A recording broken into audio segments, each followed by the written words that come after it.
Today, it is hard to imagine the peace-loving nations of Denmark and Sweden going to war. But a few centuries back, the global scenario was akin to the American Wild West, and each country was out to get the other. Hello and welcome back to our channel. So today, we are going to tell you guys about the Kalmar War, a conflict between Denmark, Norway, and Sweden. So, let us not waste any more time and let's begin. One of the principal political goals of the Danish and Swedish kingdoms in the late medieval and early modern eras was to construct a Dominium Maris Baltici, a Baltic Sea dominion.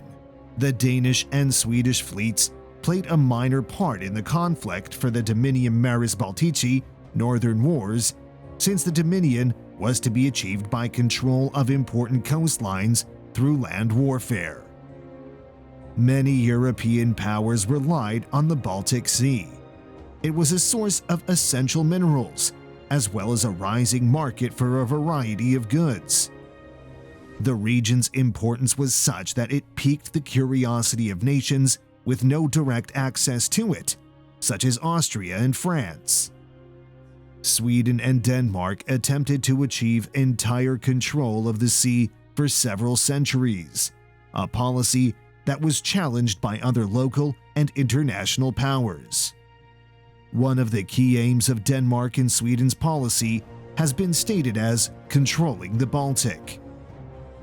The expansionist agenda of the Scandinavian Nordic nations, who saw an opportunity in the power vacuum left by the Holy Roman Empire's weak or non-existent naval force, and Poland-Lithuania, determined the war over the Baltic. Denmark and Sweden fueled their forces by controlling portions of the Baltic. Both claimed ownership of the Baltic and vowed to safeguard international shipping. While the Nordic powers fought for dominance, they all agreed that it should be one of them rather than an outsider like Poland or Russia. The Scandinavian countries attempted to limit the emergence of the opposition by diplomatic treaties prohibiting other powers, such as Russia or Germany, from building warships, as well as military activities, such as striking enemy naval troops or seizing control of Baltic ports. The several conflicts waged over the Dominium Maris Baltici are known as the Northern Wars combined. Denmark had the upper hand at first, but Sweden finally won. Neither Denmark nor Sweden were able to achieve complete military and economic dominance over the Baltic, but Sweden came the closest to achieving this goal before the Great Northern War. With the exception of the Principality of Rügen, Denmark had conquered the southern Baltic coast in the 12th century, but lost power in the 13th century with her loss at the Battle of Bornhoved in 1227. Following it, the Hanseatic League became the Baltic Sea's leading commercial force. Robert Bone credits Valdemar IV Atterdag of Denmark as the first Danish monarch to pursue a policy of constructing a Danish Dominium Maris Baltici, intending to add economic hegemony to Denmark's naval power at the cost of the Hanseatic League. Valdemar accomplished this goal by selling Danish Estonia to the Teutonic Order in 1346, consolidating his resources, and building an army with the proceeds. Valdemar acquired the Hanseatic town of Visby, Gotland, after early territorial gains, resulting in a conflict settled by the League in the Peace of Stralsund in 1370, which represented the apogee of Hanseatic supremacy. Lady Margaret, Atterdag's de facto successor, was able to bring the crowns of Denmark, Norway, and Sweden together in her Copenhagen-centered Kalmar Union. In 1429, Kalmar King Eric of Pomerania began collecting sound dues from merchants entering or departing the Baltic Sea, allowing the Copenhagen court to profit from the Baltic Sea trade gains without having to engage in any economic initiatives of its own. The sound dues, which were in place until 1857 and were a major source of revenue for the royal treasury, rapidly became a divisive subject that pitted Denmark against the Hanseatic League and surrounding powers. The Kingdom of Sweden became Denmark Principal Norway's challenger for predominance in the Baltic Sea after the breakup of the Kalmar Union. Sweden wanted an alternate trading route via sparsely inhabited Lapland to avoid paying Denmark sound dues, since Denmark-Norway controlled the strait between the Baltic Sea and the North Sea. In 1607, Sweden's Charles IX proclaimed himself King of the Lapps on Nordland and began collecting taxes in Norwegian territory, including areas south of Troms. War begins. Denmark did not want to alternate trade routes constructed, especially if they went across Norwegian territory, because the sound dues were the country's principal source of revenue. Denmark expressed their displeasure. The complaints of King Christian IV of Denmark and Norway were dismissed by King Charles IX of Sweden. Finally, in April 1611, in reaction to Sweden's claim to a traditionally Dano-Norwegian region in northern Norway, Denmark declared war and attacked Sweden. The Danish army intended to invade Sweden from 3 directions: from Christianopel to Kalmar, from Halmstad to Jönköping, and from Norway to the castle of Ivsborg, and then into Västergötland. The city of Kalmar was besieged by a force of 6,000 soldiers, who eventually took it. Despite being stationed near the border, Norwegian soldiers were told not to invade Sweden. Swedish armies under Balthazar Beck were sent to attack Norwegian Jämtland in the summer of 1611. Battle of Kringen.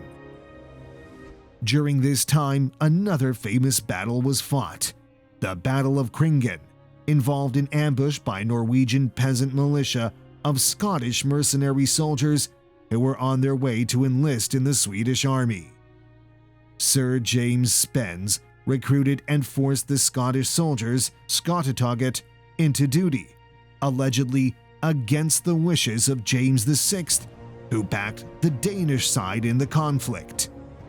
Early in August, 2 ships departed from Dundee and Caithness, met in the Orkney Islands, and set sail for Norway. Because water routes had been closed by Danish forces during the Kalmar War, the Scottish soldiers opted to use a land path to Sweden that had been previously successfully utilized by other Scottish and Dutch armies. The ships landed in Isfjorden, Romsdal, on August 20th, despite the fact that the pilot had reportedly put the soldiers on shore in tough terrain. The troops then marched up Romsdal Valley and along Gudbrandsdalen Valley. The farmers and peasants of the Vig, Lesia, Dovre, Fron, and Ringbo rallied to face the invader after being notified of the incursion, and likely stirred by a slaughter of Norwegian conscripts at Nya Ludøse and the events of Monnikhoven's march earlier in July. Norwegian scouts were said to be following the Scottish army as they moved south. 2 foot companies, led by George Sinclair and Ramsay, were part of the Scottish army. It has been suggested in recent years that the Scots were weakly armed, although this is unlikely since the dead were plundered later for weapons and personal effects. Swords, spears, axes, a few muskets and crossbows were among the weapons carried by the Norwegians. According to the legend, the Scottish forces numbered between 900 and 1,100 men. However, historians largely doubt this, estimating the number to be as low as 300. The Norwegian militia soldiers were believed to number around 500 men. When the Swedish forces reached the narrowest part of the road, the Norwegian militia attacked. Taken by surprise, they could do very little, and by the end, all but 14 were executed. The survivors were sent to Christiania as prisoners. war continues. Now, let us get back to the main conflict. Armed Swedish peasants marched into Härjedalen as a result. Jämtland and Härjedalen were both taken without much resistance. During the Kalmar War, the storming of Christianople took place on June 26, 1611. Gustavus Adolphus of Sweden launched an assault on Christianople in Blekinge from his camp in Haugsby, Småland. The Swedes besieged the fortified city and stormed in by blasting the poorly held fortress port. Following the invasion, the city's populace was massacred amid rape and pillaging. The natives finally rose up against the Swedish invaders due to Beck's inability or unwillingness to stop the abuses against the inhabitants. Finally, the Swedish forces were unable to deal with the situation and were forced to depart Jämtland Härjedalen in the autumn of 1612. Charles IX of Sweden died on October 20, 1611, and was replaced by his son Gustavus Adolphus. Gustavus Adolphus requested peace when he ascended the throne, but Christian IV saw a chance for bigger victory and increased his soldiers in southern Sweden. As a result, Gustavus began undertaking raids along the Danish-Swedish border. In retribution for the Danish destruction of Småland and Västergötland, Gustavus Adolphus went on a rampage in Skåne. He and his army, which numbered around 3,000 men and was headed by Nils Stjernskjöld and Hermann Wrangel, set fire to Va and 24 parishes in the Gninge and Villins area.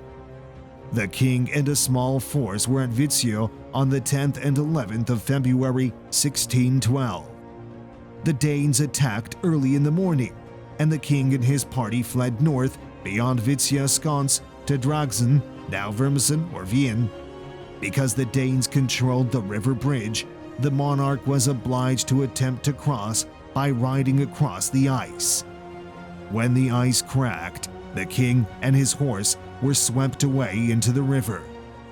The king was rescued by the horsemen Thomas Larsen and Per Banner, who himself got into the water and was rescued by his younger brother, Nils Banner. Denmark invaded and finally seized two castles on the feuding country's border, Ivsborg and Guldborg, both in modern-day Gothenburg, in early 1612. This was a huge blow for Sweden, since it no longer had access to the Western Sea. After achieving this, and in order to bring the war to a close as quickly as possible, the Danish leadership launched an invasion deep into Sweden, targeting Stockholm. This, however, turned out to be a failure. The Swedish army's scorched earth tactics and guerrilla warfare made this a tough undertaking, and many of the mercenaries in the Danish army defected because they were not paid. As a result, the Danish army was never able to make a significant attack on the city. Peace of Knared. The Baltic Sea commerce was also important to English and the Dutch Republic, and they were under pressure to limit Denmark's dominance by terminating the Kalmar War before a decisive victory could be achieved. While the Danes were well equipped and powerful, they relied largely on mercenary warriors, and Christian IV, who was short on cash, was ultimately persuaded in 1613. The Treaty of Knared was signed on January 20th, 1613, with the help of James I of England. By adding Lapland into Norway, Denmark was able to reclaim control of Sweden's land route via Lapland, and thus under Danish rule. In addition, Sweden was forced to pay a hefty ransom for two Danish castles. This ransom was around 1 million riksdaler and was paid by 1619. Sweden, on the other hand, received a significant concession: the right to unfettered commerce over the Sound Strait, as well as exemption from the Sound Toll. Aftermath. The creation of Denmark-Norway as a capable force known across Europe was one of the outcomes of the Kalmar War. The development of the maritime powers, which included the United Kingdom and the Netherlands, created a power struggle in the Baltic Sea.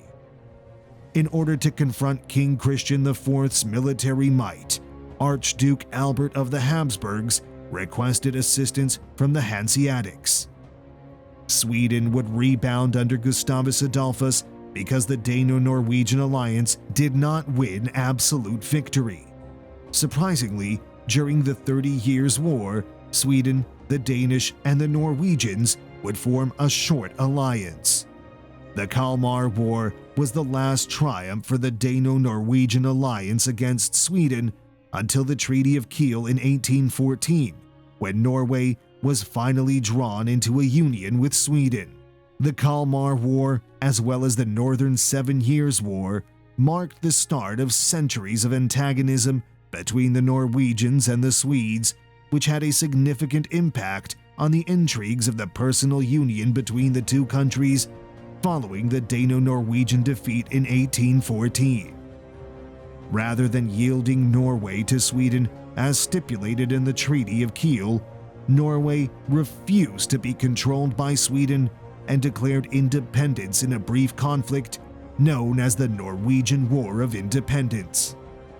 This would result in a treaty that would allow Norway to retain the majority of its autonomy while being loosely united with Sweden. The effective defense of the Denmark Dominion, Norway's Maris Baltic, drew a lot of attention from neighboring nations since the Baltic Sea was a profitable trading route. This resulted in Sweden's counteroffensive in the Torstenson War, in which Denmark-Norway lost and ceded sovereignty of the Baltic Sea to Sweden's king. Other powers opposed Denmark, such as Norway and Sweden, which fought for ultimate control of the Baltic Sea and finally intervened in the conflict. So that is all the time we had today, folks. Hope you enjoyed this video. Do not forget to subscribe to our channel and do hit the bell icon on your way out. See you all next time.